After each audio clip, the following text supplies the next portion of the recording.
สบายดีท่านผู้ชมยินดีต้อนรับเข้าสู่ช่องเอเชียนไลฟ์ตอนนี้นะท่านผู้ชมเนาะนะเฮากำลังมาฮอดนะแถวเมืองโลเวลนะท่านผู้ชมเนาะโอ้ข้าเจ้าท่าลายได้ลายว่ะเนี่ยจอดบนต้นนานเลยข้าเจ้าว่า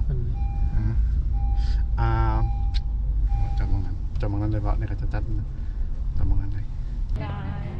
ส้มซีส้มชาส้มลืออันนี้นั่งสงกรานต์ปี1998โดนแล้วจนเมนูโอ๊ยเกิดแม่มามีดันกรีนมีสบายดีสบายดี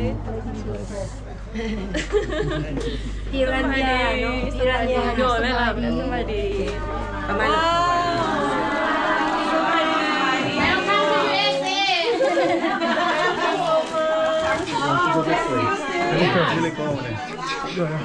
ใส่แขนของแขนจ้ะขอบใจหลายๆว่ามีแต่พุงงามๆเนาะ It's so cute I love your dress Thank you นักสังขารตัวน้อยวันนี้สบายดีว่าทุกคนเลยสบายดี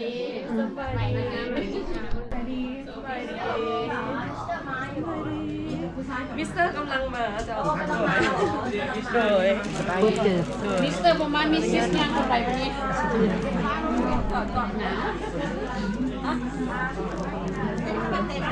สบายดี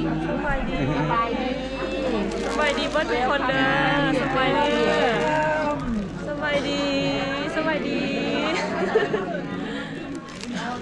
เด้อว้าวสบายดี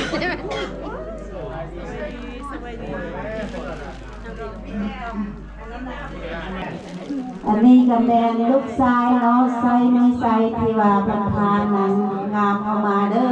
แล้วเพิ่นก็เป็นสปอนเซอร์นางสังขารเฮาปีกายนี่เนาะจะขอบใจเด้อเพราะว่าปลายซ้ายเฮาอยากให้นั่งอยู่ทั้งแถวเบื้อ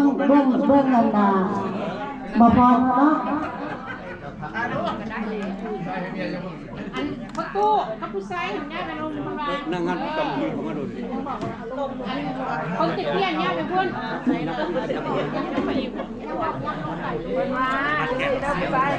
นั่งหลังคุณแม่นั่งนาแล้วนะ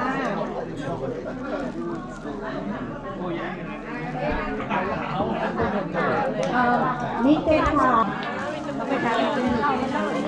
นางเทพสุดานางขังแล้วเบื้องขวาเนาะ on the right side เทพสุดาเนี่ยเทพสุดานางขวาขังเจ้านางตุ๊กตานางมันลาทั้งขังของมันลา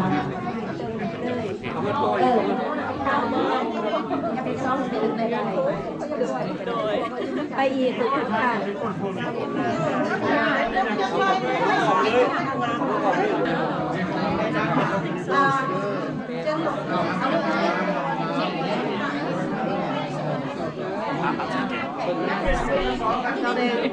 ลูกชาย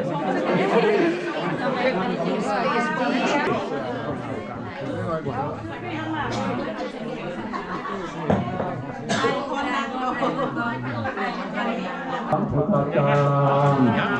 นะโมตัสสะภะคะวะโตอะระหะโตสัมมาสัมพุทธัสสะนะโม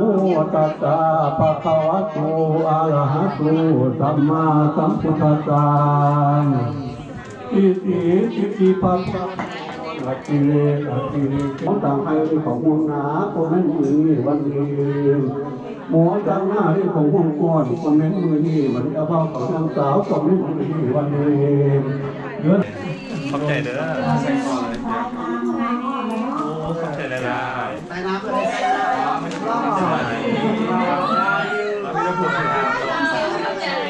งามตายงามตาย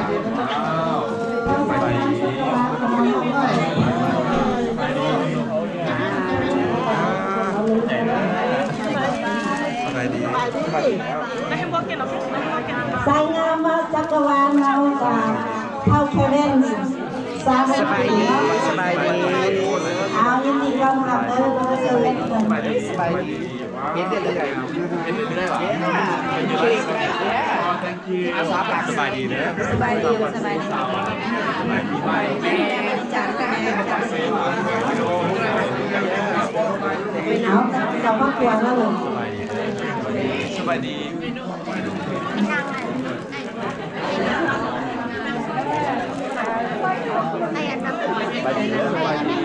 ใช้น้ำแคเวนสามันติมาแล้วเขาป้าเทพใจเนาะ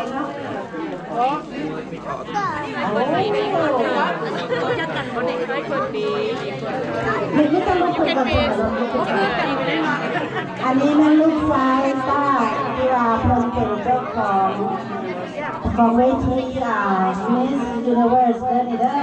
ท่านผู้ใดไม่ลูกแฝดล้านสาวเอาเงินแต่การไม่ได้เชื่อกันได้หรออันนี้เพราะว่าเป็นเจ้าของเวทีนางงามเมืองลาวเอาเด้อนี่เด้อได้ค่ะเอาให้ทั้งหมด ก็คือขอสบายดี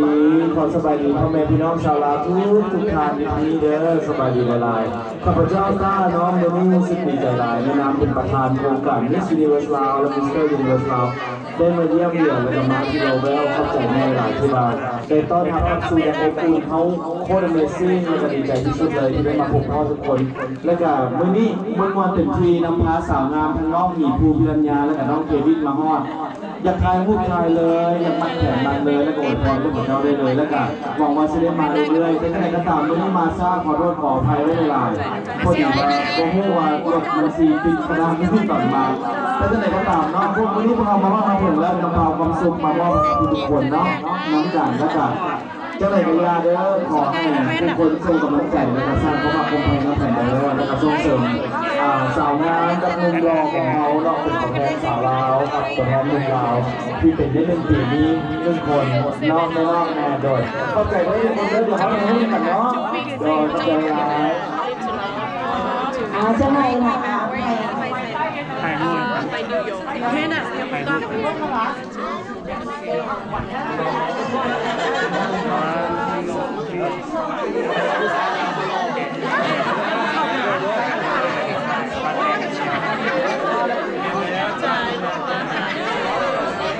เอาละนะ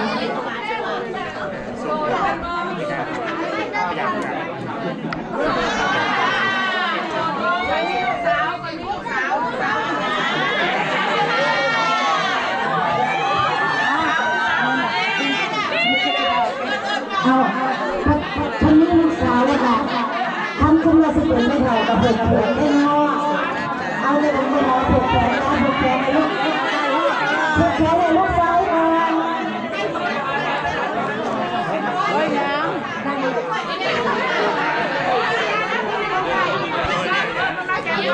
เอาผูกให้สายงามเลยผูกให้สายงามเข้ามาเด้อสายงาม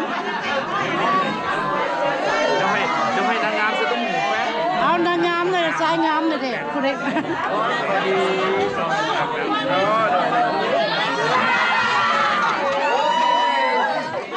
ลืมคิดหัวกันผู้ดีก็ต้องร้องได้ไหมเด้อเดี๋ยวนี้เราใส่ตุ้มหู ท่านผู้ชมนะตอนนี้ประชาชนเป็นกระมวลหลายนะตอนนี้เขาอยู่น้ำพอ พอนางสาวสังขารนะวะเนาะเขาซื้ออย่างวะ ชื่อเสื้อ เขาเสิร์ชเนาะเพิ่นก็มีลูกสาวงามท่านผู้ชมปีนี้เพิ่นลูกสาวเพิ่นได้ที่หนึ่งนางสังขารเนาะเลยเดี๋ยวใช้เบิ่งภาพบรรยากาศท่านผู้ชมเด้อ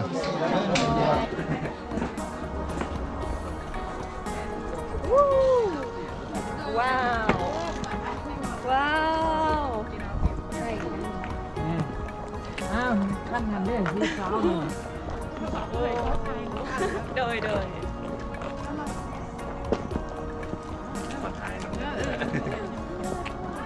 1 2 3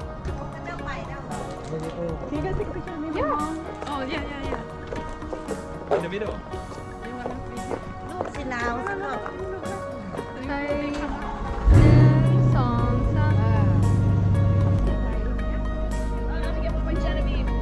Oh wait, Eileen. บ้านกันนะ You ready? 1, 2, 3, smile.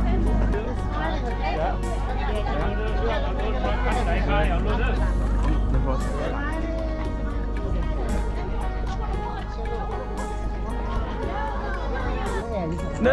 2 3 yes 1 2 3 amazing ถ่ายนั้นไปเลยเจ้าของรถขอ thank you Miss Universe and Mr. Universe yes beautiful ready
เมื่อตนาผ่านข้างเราเมื่อคือเราดูว่า